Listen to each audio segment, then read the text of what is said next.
Ég púla upp í jóga, ég kasta ost í jógakennarann minn. Hún byrjar að væla því osturinn var svo heitur. Eins og herra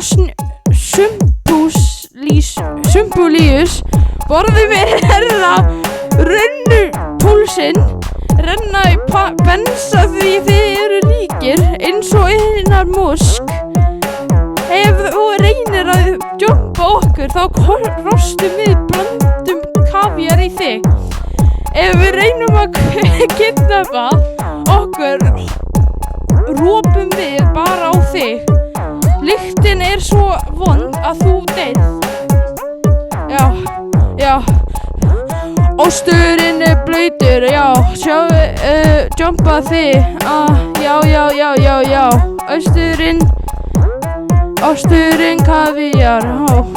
Osturinn, hann er búinn. Ó nei.